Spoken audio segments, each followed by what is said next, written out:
1/2 m dy by dt whole square. This is the kinetic energy of the body.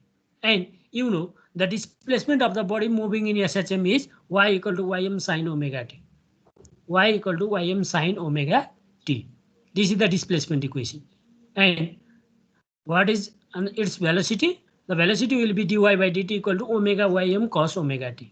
So let us substitute the value of velocity at this equation to determine the expression for kinetic energy. So ek equal to 1/2 m dy by dt is omega ym cos omega t. That means omega square ym square cos square omega t. यो भयो हैन यसलाई cos 2 omega t को टर्ममा change गर हैन यसलाई change गरे भने के आउँछ 1 plus cos 2 omega t by 2 यो cos square omega t को सट्टा यति लेख्यौ हैन त अब हेर यहाँ 1/2 यहाँ 2 छ भनेपछि 1/4 m omega square ym square remaining term is 1 plus cos 2 omega t. This is the expression for kinetic energy. कुरो बुझ्यौ यो काइनेटिक एनर्जी को फर्मुला भयो अब तिम्रो इन्टेन्सन के हो त भन्दाखेरि हामीले के गर्न जाँदै छौं त भन्दा हामीले एभरेज काइनेटिक एनर्जी निकाल्न जाँदै छौं हैन जहाँ पनि एभरेज कसरी निकालिन्छ त भन्दाखेरि कुनै पनि टोटल क्वान्टिटीलाई टोटल टाइमले डिभाइड गर्यो भने एभरेज आउने हो के जस्तै एभरेज भेलोसिटी हामी कसरी निकाल्छौं भन्दा total distance covered by total time that gives the average velocity of the body and here also to determine the average kinetic energy of a body over a complete cycle, you should divide the total kinetic energy over the complete cycle divided by total time. Total kinetic energy by total time. Over a complete cycle means a body, the body completes one cycle. And what is the time taken by the body to complete one cycle? The time taken by the body to complete one cycle is its time period. So you should write 0 to t dt. That is the time for one cycle, and this is the total kinetic energy in one cycle. कुरो बुझ्यो हैन यो भनेपछि total kinetic energy by total time ल अब यो ek को formula तिमीले निकालिसकेका छ यहाँ त the value of ek is 1/4 m omega square ym square 1 plus cos 2 omega t. This is the value of ek and dt is dt whole over integration from 0 to t dt is t only, capital T only. ठीक छ just integrate गर्दियौ हामीले अब यसलाई separate गर त यहाँ हेर we are integrating over time t, so all the quantities except time t are constant, so this should be taken out from the integration sign. So the term are 1/4 t 1/4 this is t m omega square ym square हैन यसलाई integration sign भन्दा बाहिर झिक्दियौ अब यहाँ दुईटा part छन् हेर त यो 1 times dt plus cos 2 omega t dt integration from 0 to t dt plus 0 to t cos 2 omega t dt भयो ठीक हो ल है अब हेर्ने यो त फर्स्ट टर्म जस्ताको जस्तै integration of 0 to t dt भनेको t from 0 to t plus integration of cos 2 omega t dt is sin 2 omega t by 2 omega integration from 0 to t हैन 0 to t. अब एकचोटी तिमीले क्यापिटल टी राख्ने small T भनेको ठाउँमा हैन अर्को चोटी 0 राख्ने अब हेर्ने यहाँ यो सेकेन्ड टर्म हेर त सबले स्क्रिनमा यो टी भनेको 0 यो 0 राख्यो भने त यो होल क्वान्टिटी 0 भयो साइन 0 भनेको 0 नै हो त्यसमा हामीलाई कुनै शंकै भएन अब यो क्यापिटल टी राखेर चेक गर त यहाँ क्यापिटल टी राख स्मल टी को सट्टै क्यापिटल टी राख साइन 2 ओमेगा क्यापिटल टी भयो ठीक छ sine 2 omega capital T and what is omega omega is 2 pi by T हैन omega is 2 pi by T 2 times 2 pi by T times capital T T cancel 2 times 2 pi भनेको 4 पाई भयो हैन sign 4 पाई को value 0 sign 4 पाई को value 0 भनेपछि यो second term जो छ नि यसको इंटीग्रेट गर्दाखेरि आउँदो रहेछ 0 कुरो बुझ्यो यसको whole value will be 0.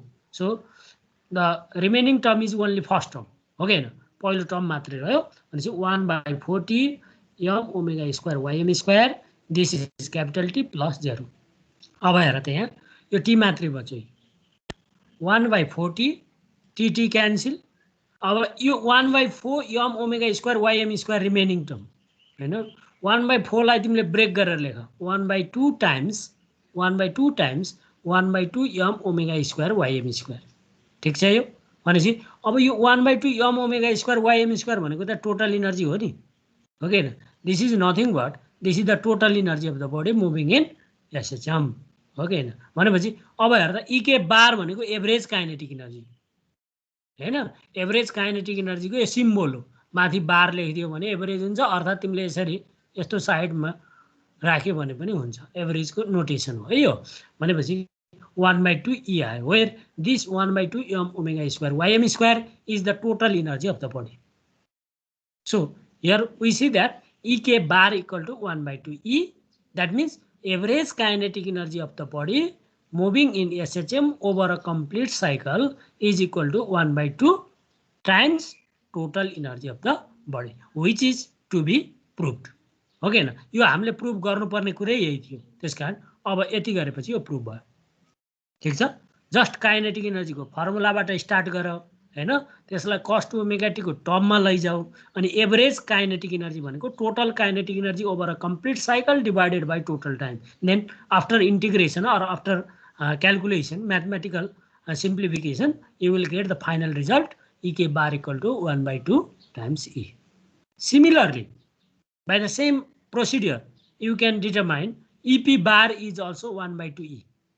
EP bar equal to or average potential energy is also half of total energy हैन अब त्यसका लागि तिमीले गर्ने सबै प्रोसिडियर यही नै अरु केही गर्नु पर्दैन हेर पोटेन्शियल एनर्जी को फर्मुला के हो भन्दाखेरि 1/2 m omega square y square हो के हैन 1/2 m omega square y square 1/2 ky square लेखेको थिए हैन मैले 1/2 ky स्क्वायर लेखेको थियौ हामीले हैन र अब भन त के भनेको m ओमेगा स्क्वायर हो के हैन के भनेको m ओमेगा स्क्वायर हो अब 1/2 m omega square y square भयो अब y भनेको के हो त भन त y भनेको ym sin ओमेगा t हो भनेपछि फेरि उही फर्ममा आयो 1/2 m omega square ym square sin square omega t आयो हैन अब त्यो sin स्क्वायर ओमेगा t लाई फेरि cos 2 ओमेगा t को टर्ममा चेन्ज गर अनि चेन्ज गरेपछि हाम्रो फाइनल रिजल्ट उही पहिलाको जस्तै आउँछ by the same procedure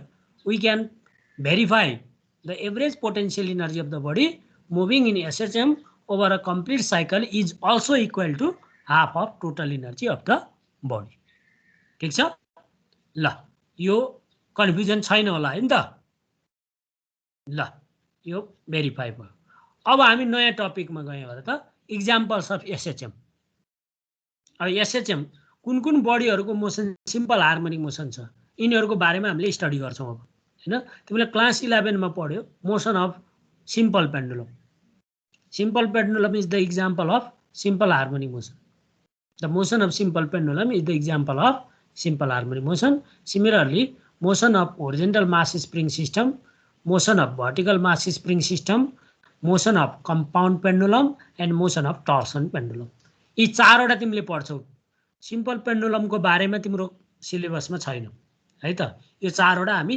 1 by 1 पढ्छौं what is horizontal mass spring system how its motion becomes simple harmonic motion we should verify that हैन another is what is vertical mass spring system how its motion is simple harmonic motion or verify the motion of vertical mass spring system is simple harmonic motion यो पनि हामी पढ्छौं अहिले पढ्छौं है त अनि third यो दुईटा तिमीले क्लास 11 मै पढिसकेका छौ बुझ्यौ motion of horizontal mass spring system and motion of vertical mass spring system यो दुईटै तिमीले क्लास 11 मा पढिसकेका छ र गाह्रो पनि छैन है त अनि अर्को दुईटा यो एकदम इम्पोर्टेन्ट छ यो यहाँ ल्याबमा पनि हामी गर्छौं हैन र थ्योरीमा पनि मोस्ट इम्पोर्टेन्ट क्वेशन हो दुईटै motion of compound pendulum and motion of torsion pendulum यो दुईटै हामी यहाँ डिटेलमै पढ्छौं है त यो दुईटा सजिलो छ तिमीले क्लास 11 मा पढेको हुनाले हैन छोटो पनि छ र यो दुईटा अलिकति लेन्दी पनि छ प्र्याक्टिकलमा नि काम लाग्छ थ्योरीमा पनि काम लाग्छ थ्योरीमा एकदमै बढी इम्पोर्टेन्ट क्वेशनहरु हुन् है त यो दुईटै what is compound pendulum prove that it's motion is simple harmonic motion what is torsion pendulum prove that its motion is angular harmonic motion त्यो भेरिफाई गर्ने हामी 1 by 1 गर्दै जान्छु है त। ल अब म फर्स्टबाट स्टार्ट गर्छु। What is horizontal mass spring system and how its motion becomes simple harmonic motion होइन। अब त्यो चाहिँ हामी स्टार्ट गर्छौँ है त। Now what type of arrangement is horizontal mass spring system होइन। What type of arrangement is horizontal mass spring system. ल अङ्कित रेग्मी भाइ भन त, अङ्कित रेग्मी, अङ्कित Regmi. Yes, sir. What type of arrangement is called horizontal mass spring system? Load attached to horizontal spring. Low Attached to horizontal spring. yes. ठीक छ। आस्था Paudel. Yes, sir. Astha Yes, sir. what type of arrangement is horizontal mass spring system? Arrangement. Spring attached in horizontal. त्यति हो त, अरु अरु केही छैन? Attachment. Pendulum. ठीक छ ल। अब पढ्नु त पढेका हो के रे, अलिकति बिर्स्यो होला नि। नवीन कुमार शाह भन त, नवीन शाह भाइ। So, What type of arrangement is called horizontal mass spring system? the mass attached with the spring in horizontal. Yes. Surface. Horizontal. Yes, sir. Frictionless horizontal surface. ल ठिक छ, बिर्स्यो होला अलिअलि। अब म सर र तिमीलाई रिभिजन गराउँछु है त। What is horizontal mass spring system and how its motion becomes simple harmonic motion. Now let us see on the screen. This arrangement is called horizontal mass spring system. And by the topic, you can say a horizontal mass spring system consists of a spring. It consists of a spring and a mass. It consists of a spring and a mass, which is placed on a frictionless horizontal surface. This system is placed on a frictionless horizontal surface. One end of the spring, this is the spring and this is the mass, and this system is placed on a frictionless horizontal surface. One end of the spring, this is the one end of the spring which is attached to a rigid support. This is the rigid support, and at the another end a mass is attached like this. And initially, when no force is applied, the system is at mean position. And now if the mass is pulled, and then released, when the mass is pulled, then the spring gets extended. The spring gets extended, by which a restoring force is produced on the spring. And let us suppose that if y be the extension produced on the spring, when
hello हजुर sir हजुरको आवाजै आएको थिएन अघि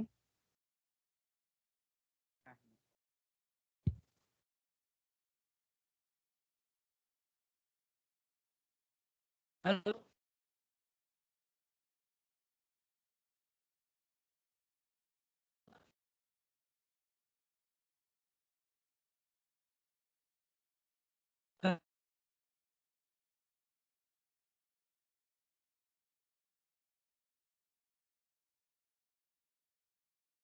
अहिले छैन छैन sir clear छैन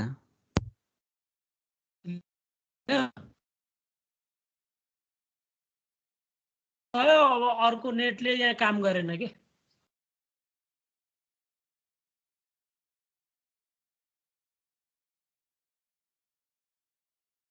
कुरो आएन हजुर सर भन्नु ए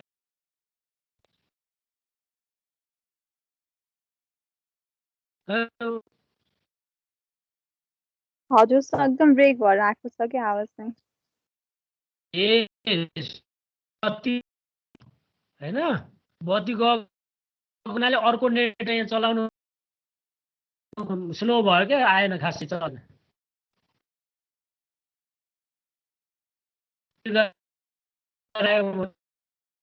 अब सुनिएन भने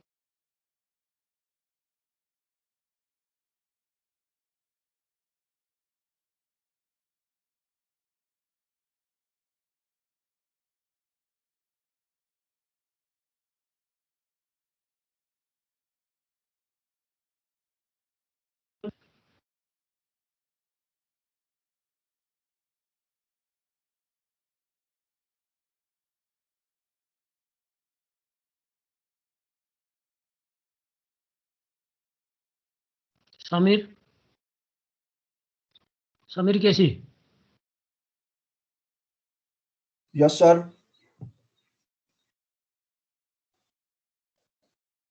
सुन्दैछ मैले बोलेको बुझिन्छ हजुर सर अहिले बुझिएछ बुझियो हजुर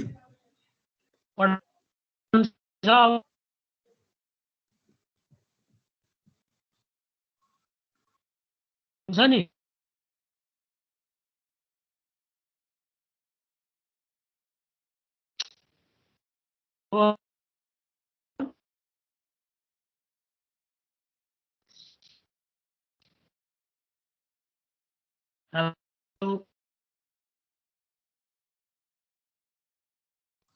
अहिले सबै बुझिएछ काटेर सर आइरहेको सर हजुर केही पनि बुझिरहेन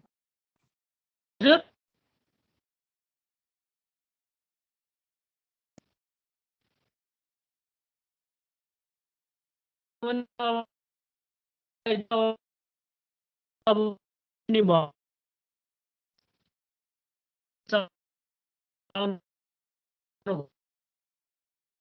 भनेको